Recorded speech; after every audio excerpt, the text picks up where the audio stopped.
हमें फर्दर एक कंटेनर में कितने गैस मॉलिक्यूल्स हैं, उनके पास एनर्जी का डिस्ट्रीब्यूशन कैसा है, कैसी एनर्जी का मैग्नीट्यूड है, अगर हम ये सब कैलकुलेट करना चाहते हैं तो हमें स्पीड का एक कॉन्सेप्ट क्लियर होना चाहिए। हमें एक स्पीड का कॉन्सेप्ट क्लियर होना चाहिए। मैं आपको बताता हूँ क्यों। और एनर्जी वेलोसिटी के ऊपर या स्पीड के ऊपर बहुत ज़्यादा डिपेंडेंट है।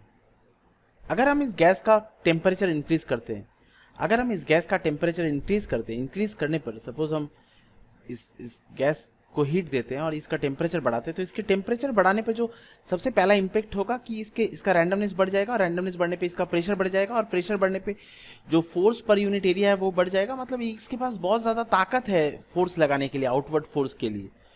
और अगर माइक्रोस्कोपिक लेवल में हम देखें तो यही देखने को मिलेगा हमें कि इस मॉलिक्यूल का जो स्पीड है वो बढ़ गया। टेम्परेचर के बढ़ाने पे जो स्पीड है, जो रैंडमनेस है, इसकी जो बेचैनी है वो बढ़ गई। और स्पीड बढ़ने से जो काइनेटिक एनर्जी, अगर मैं बात करूं तो काइनेटिक एनर्जी का डायरेक्ट रिलेशन स्पीड के साथ है, हाफ mv²। मतलब मुझे ये डिफाइन करना होगा कि इसका स्पीड क्या है। और क्योंकि मैं इस स्पीड की, इंडिविजुअल मॉलिक्यूल के स्पीड की बात कभी नहीं कर सकता, तो मुझे स्पीड को डिफाइन करना होगा। मैं किस स्पीड को लेकर काम करूंगा। अगर मैं एक पर्टिकुलर गैस की बात करूं और उस गैस में कितना एनर्जी है, अगर मैं इसकी बात करूं, तो मुझे वेलोसिटी का एक क्लियर कट डेफिनेशन चाहिए होगा। किस वेलोसिटी को मैं पुट करूंगा एनर्जी, काइनेटिक एनर्जी निकालने के लिए? हमें पता ही नहीं किसी मॉलिक्यूल की एनर्जी के बारे में। सो मैक्सवेल के डिस्ट्रीब्यूशन प्लॉट का हमने हेल्प लिया, मैक्सवेल के डिस्ट्रीब्यूशन प्लॉट का हेल्प लिया, और मैक्सवेल बोल्ट्जमैन फर्दर कंटिन्यू करते हैं कि किस तरह से हम स्पीड का यूज करेंगे। सो इस प्लॉट को जब मैं यूज करता हूं तो यहाँ पे कुछ स्पीड का वैल्यू आता है। ये जो स्पीड है जो सबसे ज्यादा मॉलिक्यूल के पास है, ये जो स्पीड है ये जो सबसे ज्यादा मॉलिक्यूल के पास है, इसको हम कहते हैं CMPS, मोस्ट प्रोबेबल स्पीड। मैं फिर से कह रहा हूं, ये मैक्सिमम स्पीड नहीं है, मैक्सिमम स्पीड यहां पर कहीं है। ये स्पीड का प्लॉट है और ये फ्रैक्शन का प्लॉट है। ये वो स्पीड है जो मैक्सिमम नंबर ऑफ मॉलिक्यूल के पास है। ये speed maximum number of molecule, और ये स्पीड, ये मोस्ट प्रोबेबल स्पीड है। और एक स्पीड यहाँ पे बात की जो सबसे ज्यादा है, ये मोस्ट प्रोबेबल स्पीड है। और एक स्पीड होगी जो, जिसे हम बोलेंगे रूट मीन स्क्वायर स्पीड। ये जो स्पीड होगी ये है root mean square speed, root mean square speed. और ये मैक्सिमम स्पीड होगी, ये मैक्सिमम स्पीड होगी। और मोस्ट प्रोबेबल स्पीड ये मिनिमम होगी। और इसके बीच का एक स्पीड की हम बात करेंगे, वो होगा एवरेज स्पीड। ये है एवरेज स्पीड। सो तीन तरह का स्पीड होगा। एक वो जो कम है, स्पीड का मैग्नीट्यूड कम है पर मैक्सिमम मॉलिक्यूल वही रख रहे हैं।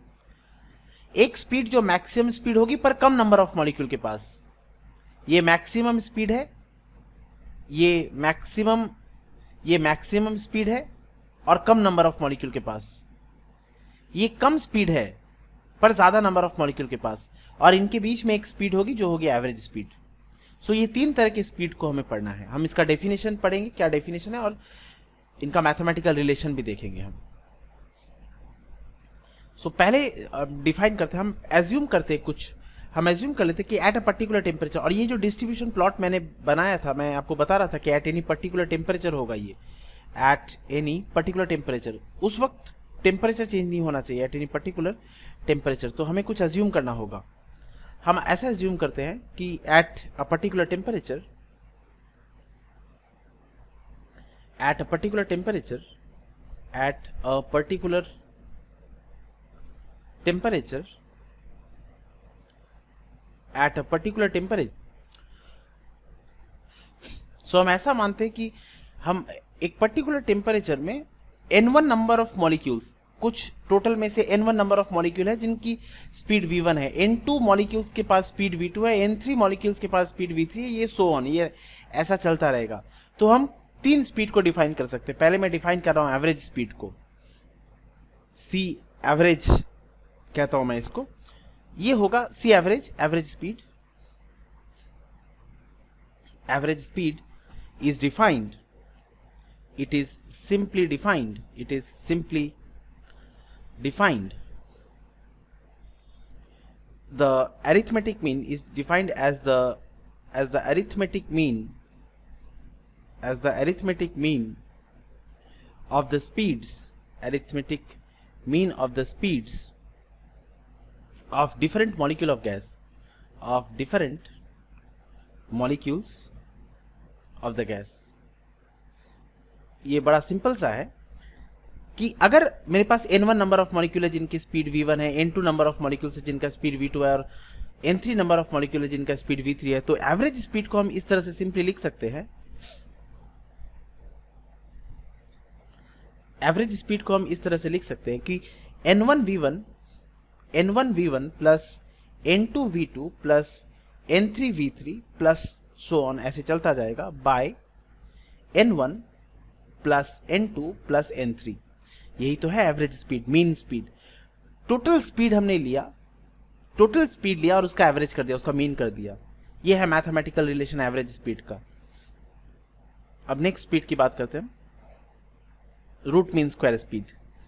उसको हम रूट मीन स्क्वायर स्पीड को पहले हम समझते हैं, उसके बाद उसका डेफिनेशन लिखेंगे कि स्पीड के मैग्नीट्यूड्स को मैं दूसरे तरह से भी रिप्रेजेंट कर सकता हूं। इसकी जरूरत हमें एनर्जी को एक्सप्रेस करने के लिए पड़ेगी। और ये क्यों यूज करते हैं हम? क्योंकि हम जानते हैं काइनेटिक एनर्जी वो हाफ mv² होता है। मतलब स्पीड के स्क्वायर को भी मुझे किसी तरह से एक्सप्रेस करना था, डिफाइन करना था, और यही है रूट मीन स्क्वायर स्पीड। मैं लिखता हूं इसको। सपोज हम ऐसा मान लेते कि n1 मॉलिक्यूल के पास v1 स्पीड है, ये हमने एज्यूम किया है। अब इसको इस तरह से एक्सप्रेस करते हैं कि n1 v1 square plus n2 v2 square plus n3 v3 square plus so on by n1 plus n2 plus n3। इस एक्सप्रेशन को हम कहते हैं, अगर मैं सारी स्पीड का स्क्वायर फॉर्म लूं और उसका मीन लूं, तो इसको मैं बोलूंगा mean square speed. Mean square speed, इसको थोड़ा आपको समझना चाहिए। ये जो ऊपर वाला फॉर्म है जिसे मैं हाईलाइट कर रहा हूं, ये स्क्वायर स्पीड है। स्पीड का स्क्वायर्स लिया है मैंने और इस स्क्वायर स्पीड का मीन लिया है, इसीलिए मैं इसको कहता हूं mean square speed. Mean square speed. और इसका अगर मैं स्क्वायर रूट कर दूं, इस पूरे इक्वेशन का अगर मैं स्क्वायर रूट कर दूं, यही है root mean square speed, CRMS, root mean square speed. अब इसका डेफिनेशन लिखते हैं हम। इसका जो भी डेफिनेशन होगा, so root mean square speed हो गया ये, रूट मीन स्क्वायर स्पीड। और इसका जो डेफिनेशन होगा, इसी एक्सप्रेशन को हम वर्ड्स में लिख देंगे। इसकी जरूरत हमें पड़ेगी फर्दर, जो एक एक्सप्रेशन, एनर्जी एक्सप्रेशन हम कैलकुलेट करेंगे, उसमें जरूरत पड़ेगी। इसको मैं ऐसे लिख सकता हूं, दस रूट मीन स्क्वायर स्पीड, दस रूट दस CRMS root mean square speed, root mean square speed may be defined as the square root, मैंने स्क्वायर रूट लिया है किसका? मीन स्क्वायर स्पीड का, as the square root of the mean of the, as the square root of the mean, square root of the mean, mean किसका? Square of speed का, mean of the squares of the speeds, square of the squares of the speed of different molecules of the gas, of different molecules of the gas, of different molecule of the gas।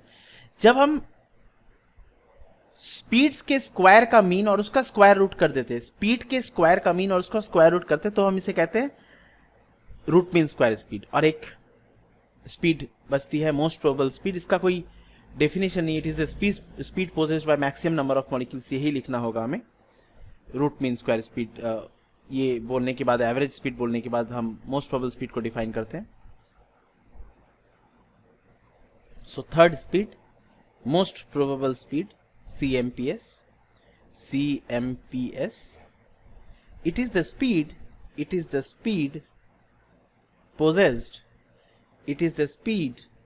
possessed by maximum fraction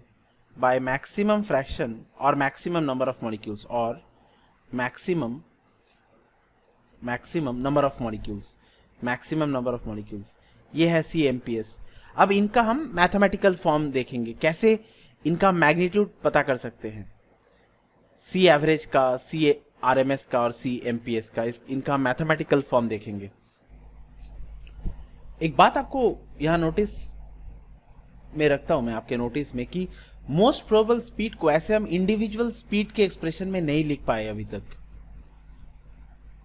जिस तरह से मैंने average speed को लिखा n1 v1 n2 v2 n3 v3 bye n1 plus n2 और rms को लिखा n1 v1 square उसका square root, most probable speed का ऐसा कोई एक्सप्रेशन नहीं लिखा था हमने, रैदर मैक्सवेल और बोल्ट्जमैन ने। और इनके अगर मैथमेटिकल फॉर्म की अगर बात करें, इनके अगर मैग्नीट्यूड की बात करें, किसका मैग्नीट्यूड कितना है, तो मैग्नीट्यूड की मैं बात करूंगा, सबसे छोटी स्पीड जो है तीनों में जो सबसे छोटी स्पीड है वो है मोस्ट प्रोबेबल स्पीड। और किसी गैस की अगर आप मोस्ट प्रोबेबल स्पीड के मैग्नीट्यूड को कैलकुलेट करना चाहो तो वो आपको मिल सकता है 2RT/m, 2RT/m, जहां R जो है वो यूनिवर्सल गैस कांस्टेंट है, universal gas constant, T absolute temperature में हम बात कर चुके हैं इसके बारे में, टेम्परेचर के बढ़ने से ही कैसे स्पीड बढ़ता है। मोस्ट प्रोबेबल स्पीड टेम्परेचर के साथ बढ़ा था। अगर आपको प्लॉट याद हो कि पहला जो टेम्परेचर T1 में लिया था, मोस्ट प्रोबेबल स्पीड इतनी थी, फिर जब टेम्परेचर को बढ़ा दिया हमने तो किस तरह से मोस्ट प्रोबेबल स्पीड शिफ्ट हो गया था। फिर जब टेम्परेचर बढ़ाया तो फिर हमने देखा मोस्ट प्रोबेबल स्पीड कैसे शिफ्ट हो गया था।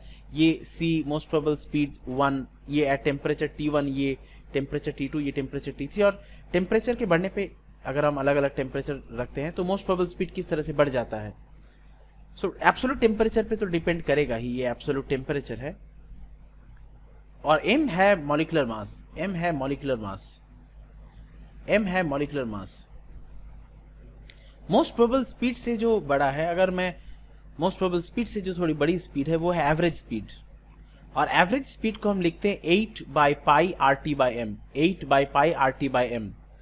और इससे जो बड़ी स्पीड है वो है CRMS, root mean square speed, वो होगा 3RT/m, 3RT/m। और अगर मैं एक तीनों स्पीड को एक प्लॉट में आपको मुझे बताना हो तो मैं इस तरह से आपको बताऊंगा। एक ही प्लॉट में हम तीनों स्पीड को लिखते हैं। ये कुछ प्लॉट है और ये डिस्ट्रीब्यूशन, ये स्पीड है और ये फ्रैक्शन है डेल्टा n/m। सो एक पर्टिकुलर टेम्परेचर में एट एनी टेम्परेचर अगर मैं प्लॉट को बनाऊं तो ये प्लॉट कुछ ऐसा आया था। सबसे कम स्पीड जो है पर मैक्सिमम नंबर ऑफ मॉलिक्यूल के पास है, ये है MPS, ये है CMPS। इससे जो थोड़ी सी ज्यादा स्पीड है वो है एवरेज, ये है C एवरेज। और जो सबसे ज्यादा स्पीड है वो है CRMS, और तीनों स्पीड के वैल्यूज को ये मैक्सवेल और बोल्ट्जमैन ने हमें बताया था कैलकुलेशन से, स्टैटिस्टिकल कैलकुलेशंस करके, और ये कुछ वैल्यूज ऐसा आता है। अब हम इनके बीच का रिलेशन देखेंगे, एक रेशियो देखेंगे और न्यूमेरिकल्स पॉइंट ऑफ व्यू से कैसे हम इनको यूज कर सकते हैं। सो अगर मैं एक रेशियो लेता हूं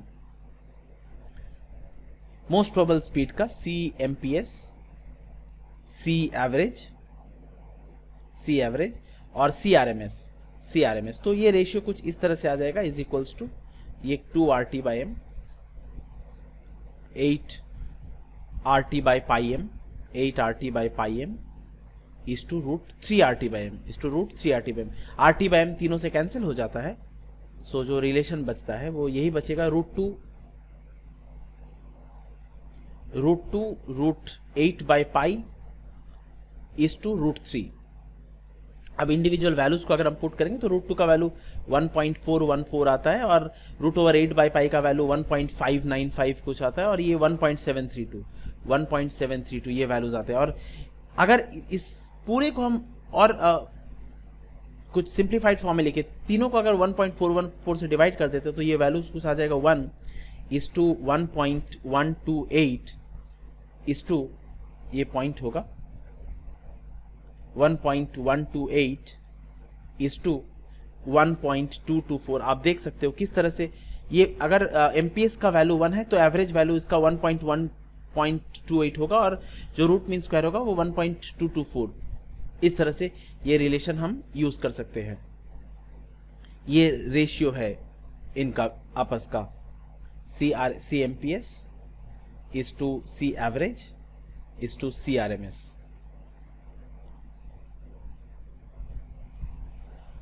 और अगर मैं आपको CRMS स्पीड दे देता हूं, सपोज मैं आपको CRMS, और एक मैं आपको बहुत काम का रिलेशन इसमें बता देता हूं, ये आप खुद भी डिराइव कर सकते हो।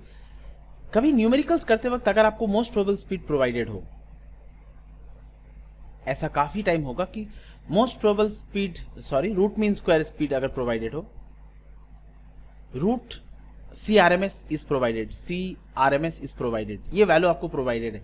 और आपको ये बोला जाता है कि मोस्ट प्रोबेबल स्पीड कितना होगा, ये इस पे क्वेश्चन मार्क, और C एवरेज स्पीड कितना होगा। तो ये रिलेशन ऐसा है कि आपको अलग से कैलकुलेट करने की जरूरत नहीं। अगर आपके पास CRMS है तो जो मोस्ट प्रोबेबल स्पीड होगा, मोस्ट प्रोबेबल स्पीड, ये CRMS का ये 0.816 मोस्ट प्रोबेबल स्पीड निकालने के लिए RMS स्पीड को आप 0.816 से मल्टीप्लाई करो, आपको मोस्ट प्रोबेबल स्पीड मिल जाएगा। अगर आपको एवरेज स्पीड निकालना है तो जो CRMS आपको प्रोवाइडेड है उसको आप 0.0921 से मल्टीप्लाई करो।